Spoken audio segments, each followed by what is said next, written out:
Doctor Anjuman ইসলাম, আপনাকে স্বাগতম। ধন্যবাদ। আসসালামু আলাইকুম দর্শকদের।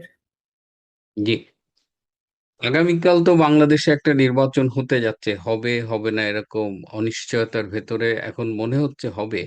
তো আপনার কি মনে হয় যে এই নির্বাচনে আসলে কে জিতবে? আম আসলে আপনি যেটা বললেন যে আসলেও এখনো সবার মনেই প্রশ্ন আছে নির্বাচনটা হবে কিনা। কারণ আজকেও আমি যে সমস্ত আলামত দেখছিলাম মাঠের ঢাকাতে, পল্লবীতে, মিরপুরে নানান রকম গন্ডগোল হচ্ছে। চট্টগ্রামেও দেখলাম একটা আসনে বিএনপির এক প্রার্থীর কার্যালয় পুড়িয়ে দিয়েছে। তো সব মিলিয়ে পরিস্থিতি এখনো খুব একটা ক্লিয়ার না যে আসলেও নির্বাচনটা হবে কিনা। তো আপনি যেটা প্রশ্নটা করছেন যে ইলেকশনে কে জিতছে, তো সেটা দিয়ে আমি একটু অন্যভাবে শুরু করি আরকি। যে এই যে তৈরি রেজাল্টের যে নাটুকে নির্বাচন হতে যাচ্ছে তাতে বিএনপি, জামাত, এনসিপি যেই জিতুক না কেন ভোটের মাঠে আর প্রচারণায় কিন্তু অলরেডি জিতে গেছে একটা পক্ষ, সেটা কে? ভারত। কেন বলছি? ভারত জুজু এবার ইলেকশনের প্রচারণায় কিন্তু একদমই ছিল না। ভারতের অনুকূল্য পেতে বরং সবাই ব্যাকুল ছিল, সবাই ভারতের বন্ধুত্ব চায়। আগে জামাত বিএনপির মুখে থাকতো ভারত বিরোধিতা, কিন্তু অন্তরে থাকতো ভারতের তাবেদারিত্ব। কিন্তু এবার সেটা একেবারেই ছিল না। সবাই ভারতের অনুকূল্য চাচ্ছে, সবাই ভারতের বন্ধু হতে চাচ্ছে। আর ওদিকে আওয়ামী লীগকে মরিয়া প্রমাণ করিতে হইল যে আওয়ামী লীগই একমাত্র ভারতের বন্ধু ছিল না। তো গিভেন দ্যাট, আসি আপনার প্রশ্নে যে কে জিতছে। তো এই যে 60% মানুষের রিপ্রেজেন্টেটিভ যে পার্টিটা আওয়ামী লীগ, তাকে বাইরে রেখে যে ইলেকশনটা হচ্ছে এত হাজার কোটি টাকা খরচ করে, তাতে আসলে কে জিতছে বলার চাইতে কে হারছে বলাটা সোজা। জনগণ আসলে হারছে। যেভাবেই হোক না কেন, এই যে যে একটা সাজানো নির্বাচন হচ্ছে, তাতে করে যে বিদেশি কিছু নাগরিকের কলমের খোঁচায় আওয়ামী লীগকে যে নির্বাচন থেকে ব্যান করা হলো বা পার্টি হিসাবে তাদের কার্যক্রম নিষিদ্ধ করে নির্বাচন থেকে বাইরে রাখা হলো, তাতে কিন্তু আহ, মানে এই নির্বাচনের আসলে উদ্দেশ্যটা কি? তো আমার এখানে একটা কথা মনে পড়ছে যে শেখ হাসিনা একসময় বলেছিলেন যে এতই যদি মানে কনভিকশন থাকে যে ক্ষমতায় আমরা জনগণের সাপোর্ট আছে, তাহলে আসো না ইলেকশনে, দেখি ইলেকশন করে দেখাও যে তোমরা জিততে পারো কিনা। তা আমার কেন জানি মনে হয় সেই ফাঁদেই এই আসিফ নজরুল, ইউনুস, ওয়াকার গং পা দিয়ে একটা ইলেকশন তো দিয়ে দিয়েছে। কিন্তু আওয়ামী লীগ আবার সাহসও করতে পারেনি যে আওয়ামী লীগকে রাখবে, কারণ তারা জানে যে মানে এই সংসদীয় গণতন্ত্রে যদি একটা পার্টির 55 থেকে 60% ভোট মানে জনপ্রিয়তা হয়, তাহলে তো আসলে কোনো আসনেই তারা জিতবে না। তো এটা মানে 300 আসনেই জিতে যাচ্ছে, তাই না? মানে ওই আওয়ামী লীগ। তো সেইখান থেকে যেটা সমস্যাটা হয়ে গেল, যে তারা ভেবেছিল আওয়ামী লীগ, কেন এই কথাটা বললাম, আজকেই আমি আসিফ নজরুলের একটা বক্তব্য শুনছিলাম যেখানে উনি অনুনয় বিনয় কান্নার সুরে, নাকি সুরে মিউ মিউ করে বলছেন যে আওয়ামী লীগের কোনো লোকজন তো কোনোভাবেই কোনো অনুনয় বিনয় করলো না যে তারা ইলেকশনে আসতে চায়, তাদের তো কোনো অনুশোচনা দেখালো না যে তারা এই গণ অভ্যুত্থান সোকল, তাদের ভাষায় আমি তো বলি মবক্রেসি করে, জঙ্গি আক্রমণ করে তারা জাতির ঘাড়ে চেপে বসেছে। তো ওই কারণেই আমি বলছি যে তাদের যে অনুনয় বিনয়ের সুর দেখতে পাচ্ছি যে আওয়ামী লীগ তো আসলে আসলো না। তো এত কিছুর তারা যে করলো, তাতে করে কি হলো? তাতে করে যেটা হলো যে একটা সাজানো ইলেকশন, এখানে বিএনপি, জামাত আহ, নিয়ে মানে একেবারে লেজে গোবরে অবস্থা আর কি। আর আওয়ামী লীগ কেন ইলেকশনে আসবে? কারণ আপনি দেখেন, একে তো ব্যান করেছে, তারপরে যেই ইউএন এর ফ্যাক্ট ফাইন্ডিং যে রিপোর্টটা, সেটাতে যেখানে একেবারে ডিসক্লেমার দিয়ে বলা আছে এই রিপোর্টকে কোনোভাবেই আম, বিচারিক কার্যক্রমের মানে ব্যবহার করা যাবে না। ব্যবহার করা যাবে না, সেখানে তারা সেটাই কেই ব্যবহার করে একমাত্র সাক্ষ্য, মানে একমাত্র না হলেও মূল সাক্ষ্য হিসেবে ব্যবহার করে আওয়ামী লীগ সভানেত্রী শেখ হাসিনাকে একেবারে মৃত্যুদণ্ড দিয়ে ফেলেছে, তাই না? তো আওয়ামী লীগের তো এখানে ইলেকশনে আসার কোনো আহ, প্রশ্নই আসে না। তার উপরে দেখেন এই যে তাজুল মার্কা যে একটা ফার্সিক্যাল ট্রাইব্যুনাল, এখানে আওয়ামী লীগের বিভিন্ন মানুষজন থেকে শুরু করে আহ, মানে যে ঘটনাগুলো ঘটছে, তাতে করে আওয়ামী লীগের তো আসলে ইলেকশনে আসার কথা না। তো back to the original point, কে জিতছে? আহ এখানে ওই কোবরা কনান্ড্রামটা আসে আর কি, যে ভারতে নাকি একসময় অনেক কোবরা সাপ হয়েছিল। তো বলা হয়েছিল সরকার থেকে যে কোবরা সাপ যদি কেউ ধরে এনে দিতে পারে তাকে টাকা দেওয়া হবে। এটাতে করে ভারতের মানুষজন প্রচুর কোবরা সাপ পালা শুরু করলো। তাতে করে মানে টাকা দিতে দিতে সরকারের অবস্থা খারাপ, তখন তারা আবার বলল যে না আর টাকা দেওয়া হবে না। তো তখন ওই কোবরা সাপ যারা পালছিল তারা কোবরা সাপগুলোকে মাঠে ছেড়ে দিল। দিয়ে তাতে কি হলো, কোবরা সাপ আরো বেড়ে গেল। তো এখন বাংলাদেশের অবস্থাটা হয়েছে ওই রকম যে এই সমস্ত জঙ্গি টঙ্গিকে পেলে তাদেরকে ক্ষমতার লোভ দেখিয়েছে, তারা মাঠে এনেছে। এখন পুরো বাংলাদেশটা তো তাদের খপ্পরে পড়ে গেছে। তো এখন বিএনপি শুরু করেছিল জামাতকে, মানে বিএনপির মাধ্যমেই জামাত রাজনীতিতে প্রবেশ করেছে বাংলাদেশে। বিএনপি ভেবেছিল জামাত সবসময় তাদের তাবেদার দল হয়ে থাকবে, কিন্তু তা তো হয়নি। তারাই এখন ফ্রন্ট ফুটে এসে বিএনপি জিতলেও তারা বিএনপিকে তো ক্ষমতায় যেতে দিবে না। আর জামাত জিতলে তো সবই শেষ, মানে বাংলাদেশের পুরো যে যে আমাদের যে ধর্মনিরপেক্ষ সংবিধান, নারী পুরুষের সমান অধিকার থেকে শুরু করে সবই শেষ। তো আলটিমেটলি যেটা বলছি আর কি, যে আহ, ওই ব্যালটের ক্যালকুলেশনে যেই জিতুক না কেন, হারবে কিন্তু বাংলাদেশ, হারবে জনগণ। এবং এই বিদেশি প্রভুদের কাছে মুচলেকা দিয়ে চরম নতজানু একটা দেশে পরিণত হতে যাচ্ছে বাংলাদেশ এই নির্বাচনের মধ্যে দিয়ে। কিন্তু মানে আপনি অনেক বিশদ ক্যানভাসে কথা বললেন। কালকে তো সংসদ নির্বাচনের পাশাপাশি গণভোটও হচ্ছে। এই যে এত ঢাকঢোল পিটিয়ে সরকারি অসংখ্য অনেক টাকা খরচ করে এই গণভোটের উদ্দেশ্যটা আসলে কি? ইউনুসের তো আসল উদ্দেশ্যটাই ছিল গণভোট করা, তাই না? মানে জাতীয় সংসদ নির্বাচনটা তারা পরে করতে চেয়েছিল, আগে গণভোটটা করে নেয়া। তো গণভোট তো আলী রিয়াজ আর ইউনুসের সেই যে আসল সংস্কার, কারণ তাদেরকে সংবিধানটাকে সংস্কার করতে হবে। কেন করতে হবে? কারণ এই যে অসাংবিধানিক ভাবে বা মবক্রেসির মাধ্যমে যে ইউনুস গং জাতির ঘাড়ে চেপে বসেছে, তো সেটাতে করে তো সংবিধান অনুযায়ী তাদের মাথার উপরে ফাঁসির দড়ি বলি আর মানে গিলোটিনের খড়গ বলি সেটা ঝুলছে। তো এই সংবিধানটাকে সংশোধন না করলে তো বা এই মানে 72-এর সংবিধানটাকে এখনো যে সংবিধান, এটার আওতায় তো তারা আসলে নিজেদেরই ফাঁসির দড়ি শক্ত করেছে। তো এই সংবিধান তাদেরকে সংশোধন করতেই হবে। আর সাথে তো আছে যে সমস্ত ইউনিফর্মড বাহিনী এই ইউনুস গংকে সাহায্য করেছে যে কোনো প্রণোদনায় বা যে কোনো মানে কি বলে ওটাকে, যে কোনো মানে শর্তে। প্রলোভনে, ও- হ্যাঁ যে কোনো শর্তে বা যে কোনো প্রলোভনে তাদেরও তো মাথার উপরে সেই খড়গই ঝুলছে, তাই না? তো সে কারণেই সংবিধানটাকে সংশোধন করা তাদের খুবই জরুরি। আর এটার ভিতরে তারা আবার কিছু তাদের মানে অনেক পুরনো কিছু তাদের যে অভিপ্রায় ছিল সেটাকেও যুক্ত করে দিয়েছে। যেমন বলি যে বর্তমান সংবিধানের যে 70 অনুচ্ছেদে নির্বাচিত সংসদ সদস্যরা দলের বিরুদ্ধে গিয়ে কোনো বিলে ভোট দিতে পারবে না, তাই না? তো দিলে পরে সদস্যপদ চলে যাবে। কিন্তু তার মানে দেখেন, এটা যদি হয় তাহলে কিন্তু দলীয় হাইকমান্ডের কোনো আর কর্তৃত্ব থাকে না সংসদ সদস্যদের প্রতি। তো এটা একটা তারা চায়, তাতে করে কি হবে, তারা ওই যে আমেরিকার স্টাইলে বা মানে ওয়েস্টার্ন ওয়ার্ল্ডে যেরকম লবিং ফার্ম দিয়ে সংসদ সদস্য কেনা বেচা হয়, তো প্রচুর এনজিওর বদলে তখন দেখবেন লোকাল লবিং ফার্ম তৈরি হয়ে গেছে। তো এটা হচ্ছে ওই ওই ক্লাসটার একটা আহ, ইয়ে আর কি, মানে আহ, মানে কি বলে এটাকে, যে আহ, আয় উপার্জনের একটা ব্যবস্থা করা। আর তাছাড়াও যেটা বলি সেটা হচ্ছে ওই যে জিয়াউর রহমান বলেছিলেন না যে আমি রাজনীতিবিদদের জন্য রাজনীতি কঠিন করে ছাড়বো। তো সেরকম ব্যাপারটাই হচ্ছে এই যে উচ্চকক্ষ বলে ওনারা যে জিনিসটাকে আনছেন সামনে।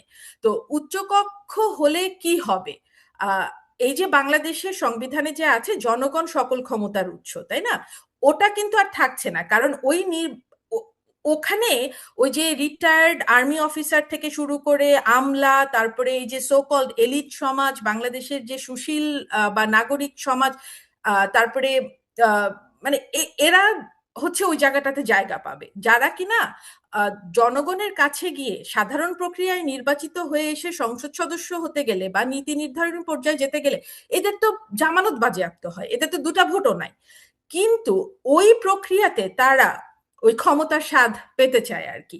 তো এটা হচ্ছে আমার ধারণা যে এটা ওই আলী রিয়াজের সংস্কারের অংশ আর কি। আর থার্ড যে পয়েন্ট আমি বলবো, এটা একেবারে ডিরেক্ট, বাংলাদেশকে আসলে পাকিস্তানিকরণ করা। এটার কারণ হচ্ছে মানে আমেরিকার কিন্তু অনেকেই থিঙ্ক ট্যাঙ্ক বলছে যে এনসিপির নির্বাচনী ক্যাম্পের পুরো ফান্ডিংটাই এসেছে পাকিস্তানি সরকারের কাছ থেকে। তো বাংলাদেশকে এখনো ইসলামাবাদ ইস্ট পাকিস্তান হিসাবেই চিন্তা করে, এবং তাদের চিন্তা চেতনা, আমিও যখন অনেকের সাথে পাকিস্তানি বংশোদ্ভূতদের সাথে কথা বলি, ওনারা কিন্তু আমাকে বলতে চান, ও হাম তো ভাই বেহেন এরকম করে কথা বলতে চায় আর কি। আমি বলি নো, সরি। তো এখন রাজনৈতিকভাবে বাংলাদেশকে পাকিস্তান বানানোর ব্যাপারটা আসলে কি? ব্যাপারটা হচ্ছে বাংলাদেশে কিন্তু 91-এর পর থেকে বাংলাদেশের রাজনীতিতে কিন্তু আর্মি ইনফিলট্রেশন খুব একটা হয়নি, অথচ পাকিস্তানে তো কখনো কখনো হয়তো রাজনৈতিক ব্যক্তিত্বের চেহারাটা সামনে রেখে পিছন থেকে সরকার চালায় আর্মি, অথবা কখনো কখনো নিজের একেবারে সরাসরি গদিতে বসে যায়। তো বাংলাদেশে যেহেতু এরকম হচ্ছিল না 91 সাল থেকে, এবং সংবিধানে ওই অসাংবিধানিক ভাবে কেউ যদি ক্ষমতা দখল করে তাদের আসলে পুরো মানে ওই ওই পুরোটাকেই থামিয়ে দেওয়া হয়েছে সংবিধানে বিভিন্ন ক্লজ অ্যাড করে। তো সেটা যেহেতু হচ্ছিল না, তো তারা এখন এই সংবিধান সংবিধান করে পাকিস্তানি আহ, যে পাকিস্তান গোষ্ঠী যেটা, তারা এখন ওয়াকার ইউনুস আসিফ গঙের মাধ্যমে এটাই করতে চাচ্ছে। কারণ এনসিপি তো আসলে কি, এনসিপি ইউনুস ইউনুসের সেই কি নিয়োগকর্তা ছাত্র, আর ওয়াকারের হচ্ছে সন্তান সমতুল্য, তাই না? তো এই যে ছাত্র আর মানে আর্মি, এই যে সম্মিলনেই এরা চাচ্ছিল শুরুতে এনসিপি কে ক্ষমতায় আনতে, কিন্তু যখন দেখলো যে না এনসিপির জনপ্রিয়তা কিছুতে বাড়ানো যাচ্ছে না বরং ফল করছে, তখন তারা জামাতের সাথে তাদেরকে ট্যাগ করে দিয়ে একেবারে পাকিস্তানি আদলে একটা রাজনৈতিক আহ, ব্যবস্থা বাংলাদেশে কায়েম করতে চাচ্ছে, যেখানে ওয়াকার ইউনুস মূলত হয়তো আজিম মুনিরের মতো হয়ে যাবেন আর কি। তো এই গণভোটের পিছনে আসলে আমার এটাই আলটিমেট আন্ডারস্ট্যান্ডিং, যে বাংলাদেশকে তারা পাকিস্তানিকরণ করতে চাচ্ছে। কিন্তু আমার কি মনে হয় জানেন, কখনো যদি এই আজকে যারা ক্ষমতা আসার চেষ্টা করছে এই ধারাটা যদি কখনো রাজনীতি ক্ষমতার বাইরে চলে যায় এবং মুক্তিযুদ্ধের পক্ষের শক্তি যদি ক্ষমতায় আসে, এটা তো মানে ম্যাটার অফ এ সেকেন্ড, এটা আদালতে গেলেই এই যে গত 17 মাস জঙ্গি অভ্যুত্থান পরবর্তী শাসন, এই সংবিধান সংশোধন সবকিছু তো অবৈধ হয়ে যাবে। এবং পাশাপাশি নেপালে দেখেন, নেপালেও কিন্তু এই উচ্চকক্ষ নিম্নকক্ষ অ্যাড করে এমন একটা ব্যবস্থা করেছে যে সেখানে কোনো সরকারি আর স্থিতিশীল হতে পারছে না। 1 বছর 2 বছরের মাথায় আবার এরকম একটা সমস্যা হচ্ছে। যেটা বলছিলাম ওটাই তারা চায় আর কি, কারণ আপনার যদি স্থিতিশীলতা থাকে তাহলে বিনিয়োগ আসবে। রাজনৈতিক স্থিতিশীলতা থাকলেই বিনিয়োগ আসবে, ব্যবসায়ীরা ইনভেস্ট করবেন, লোকাল ইনভেস্ট হবে, কুটির শিল্পগুলো গড়ে উঠবে, কৃষকরা তাদের উৎপাদিত পণ্যের যথাযথ দাম পাবে, এবং ইকোনমিটা রোল হবে, এবং তাতে করে জিডিপি বৃদ্ধি পাবে। তো এই পুরো জিনিসটা তো মানে রাজনৈতিক মানে অস্থিরতা থাকলে তো কোনোটাই হচ্ছে না, এবং ওটাই হচ্ছে উদ্দেশ্য, যে রাজনৈতিক স্থবিরতাটা যাতে না থাকে, এবং সাথে যদি আর্মির কোনো, কারণ এখন আর্মিকে অনেকেই কিন্তু বলেন যে ওদের আর কাজটা কি, তাই না? যদি আমাদের নিরাপদ একটা প্রতিবেশী থাকে তো তাদের তো বেসিক্যালি কোনো কাজ নেই। তো আর্মির নিজেকে ভ্যালুয়েবল করার একটা প্রচেষ্টা হচ্ছে, যে যখন দেশে রাজনৈতিক অস্থিরতা থাকবে, এই ধরনের কি বলে সহিংসতা থাকবে, তখন তারা এই যে নির্বাহী ক্ষমতায় মাঠে আছে, তাদের এক রকমের গুরুত্ব পাচ্ছে তারা। মানে আলটিমেটলি ওই দ্বিকক্ষ বিশিষ্ট বলি যাই বলি না কেন, এই পুরোটাই হচ্ছে রাজনৈতিকভাবে দেশকে অস্থিতিশীল করার একেবারে পায়তারা। আচ্ছা, এই যে নির্বাচন করছে বা ডক্টর ইউনূস, তার কি অর্জন এই 17 মাস পরে নির্বাচন দেশটাকে ধ্বংসের দিকে নিয়ে যাওয়া? আপনার কি মনে হয় ডক্টর ইউনূস এর মধ্যে দিয়ে কি অ্যাচিভ করছে? Good question, relevant question. তো উনার ভাষাই বলি, এই যে এত কিছু লড়র বড়র করে, উনি তো এই কথাটা উনারই মুখের ভাষা, যে এত কিছু লড়র বড়র করে দিয়ে আমাদের বাংলাদেশের জিডিপি কে একেবারে তিনের নিচে প্রায় নামিয়ে এনে, বিনিয়োগকে শূন্যর কোঠায় দাঁড় করিয়ে দিয়ে, মানে আমাদের পাসপোর্টের ভ্যালুকে একেবারে ডিভ্যালু করে, দেশ বিরোধী যে এত এত নন ডিসক্লোজার এগ্রিমেন্টের মাধ্যমে উনি যে দেশের 12টা বাজিয়ে দিচ্ছেন, মানে আবার দেশের মানুষকে জালিয়াত বলছেন। চ্যাথাম হাউসে গিয়ে বললেন যে এদেশের মানুষ তো ভোট কিছু বুঝে না, টাকা পয়সা দিলেই বলে ভোট দিয়ে দিব। তো এত কিছু যে উনি করছেন, দেশটাকে একেবারে আহ, বিশ্বের কাছে একেবারে মানে মানে ইমেজহীন একেবারে, মানে যাচ্ছেতাই ভাবে উপস্থাপনা করছেন, তো ইউনূস কি পেলেন? তো একটা সময় কানাঘোষা হচ্ছিল যে বিএনপি বা জামাত যেই ক্ষমতায় আসুক না কেন, রাষ্ট্রপতি করা হবে ইউনূসকে। এবং ওটা প্রায় বোধহয় সমঝোতা চলে হয়েও গেছিল, এবং তাকে শুধু যে প্রেসিডেন্ট করা হবে তা না, তাকে আজীবনের প্রেসিডেন্ট করা হবে। কিন্তু আমার এখন মনে হচ্ছে যে সেটা বোধহয় হচ্ছে না। কারণ এখানে কিছু ভূ রাজনৈতিক ব্যাপার আছে। কারণ ইউনূস যদি রাষ্ট্রপতি হয় তাহলে কিন্তু প্রতিরক্ষাটা থাকবে রাষ্ট্রপতির হাতে। এবং এই লোক, এই যে ইউনূস, এ যে কখন যুদ্ধ শুরু করে দেবে তা তো বলা যায় না, এবং তাতে করে প্রতিবেশী রাষ্ট্রগুলোর নিরাপত্তা কিন্তু খুবই হুমকির মুখে পড়বে। তাই আমার যেটা ধারণা যে এটা বোধহয় হচ্ছে না। এবং আমার মনে হয় যে সেই শর্তেই বোধহয় তারেক রহমানকে ইন্ডিয়া বাংলাদেশে আসতে দিয়েছে, যে ইউনূসকে রাষ্ট্রপতি করা যাবে না, বা ইউনূসকে এই দৃশ্যপট থেকে সরিয়ে ফেলতে হবে।